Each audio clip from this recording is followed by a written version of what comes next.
should know na ako yung nag-build, ako yung bumuhay, and ako pa rin hanggang ngayon.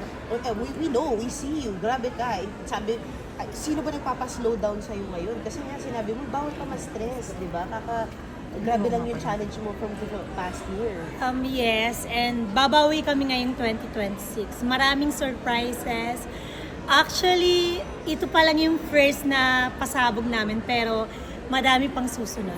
Oh, wow. Ihabol ko lang, ano yung na-realize mo nung after the stroke? Meron kang bang binago sa routine? After the stroke, I realized na talagang bigyan ng time yung mga taong importante sa akin. Yung family ko, yung mga kids, and pahinga ng konti. Kasi dati talagang walang tigil eh. Pili ko yun yung sinasabi sa'yo ni God na parang balance. Yeah, slow down. Every day, ang sipag mo, you've been posting, you've been present. As in, every day talagang Oo, kailangan live kong ka. mag-post ng mga 5 contents a day.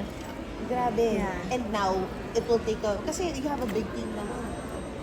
Meron akong admin sa pages, pero yung personal ko kasi ako talaga. Oo.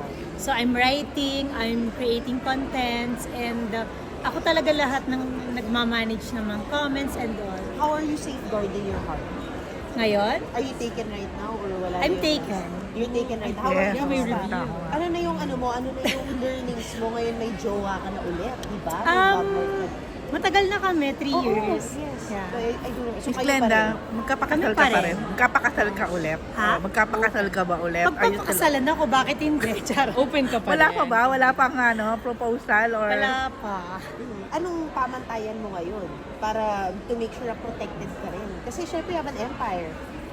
He's a good guy, and finally, nakatagpo ako ng guy na provider and someone na tinutulungan talaga ako sa life. So, nililibre ka niya? Princess treatment. Oo! Gusto ko yung taas, ha? Nililibre ako! Ay, Baby girl. para may ano yun, ah. Grabe siya. Ano nun, ah. Ang diin nun, ah. Madiin talaga. Saan? Talaga. Kwento ko ng mga date niyo. Uy, totoo ba? Oo. Baka magalit, charot. Bakit? Pero ano lang yung appreciate mo doon sa relationship He's mo a ngayon? private person. Okay. So, medyo magkaiba kami ng mundo. Bakit ano bang what industry siya? He's a businessman, pero tahimik lang talaga siya.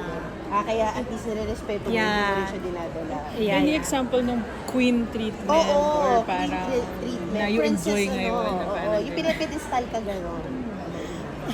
Parang ano namin, visualize.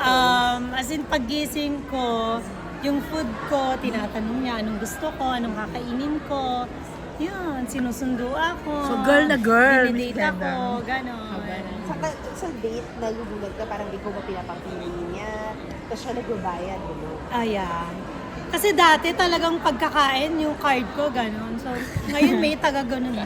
So, ano gusto mong sabihin sa mga girls na nakaka-relate sa'yo and gusto sana one time ma-realize at magising din sa katotohanan at magkaroon din ng princess treatment na they deserve. Ang para sa akin, talagang i-enjoy niyo yung teenage life niyo or yung life niyo talaga. Kasi I was young nung time na yon. So ngayon, ngayon pa lang nakakapag-isip ng tama. Pero wala ka naman regrets doon, di ba? Kasi... May regrets. Totoo nga, kahit nakuha mo tong brilliant na to na... Meron naman akong kids, so Yun ang I'm biggest happy with blessing. my when kids. it comes Glenda, to I that. wanted to touch a little bit more about Ivana Oh. doing this again for Brilliance. Your thoughts about just, having you resign again dito sa business mo. What can you say about it? Nagulat ako kasi parang it was 5 years ago ata nung endorser namin siya. So when I reached out, nagulat ako when she said yes agad. So nakakatuwa lang. And yung friendship namin nandun pa rin.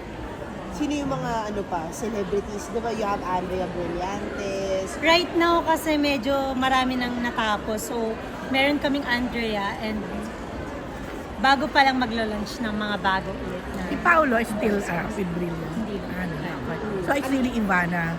Ivana and Brilliant. Ivana and Bright. Lalakas, ha?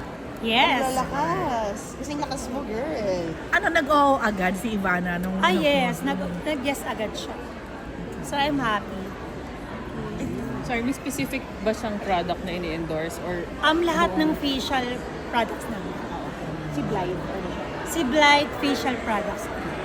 So si Ivana yung maglo-launch ng mga sunscreen namin.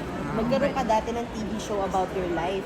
Na-entice ka pa ba mag-produce ng mga movie, etc. this year? Parang right now, kailangan ko ng part 2. Chat. Parang gandang part 2. After. Oo, Miss kasi Glenda. RC Munoz pa rin ba yung mag-aano sa'yo? Siya yung kamukha ko eh. Miss Glenda, anong kumbaga na-inspire ka with Ivana? Na, ano nagugustuhan mo sa Nakakatuwa kanya? kasi nakita ko yung journey ni Ivana from nag-start siya mag-vlog. Tapos ngayon, siya na yung pinaka-sikat na vlogger ngayon. So, nakakatuwa. Sa pagkatao niya, sa ano nagugustuhan mo? She's mabait. Wala akong masabi. So, sabi ko nga, nawala siya sa amin ng ilang taon, pero nung bumalik, as in yung, parang yung friendship namin andyan pa rin. Thank you. Thank you! One photo Thank you. na lang. Picture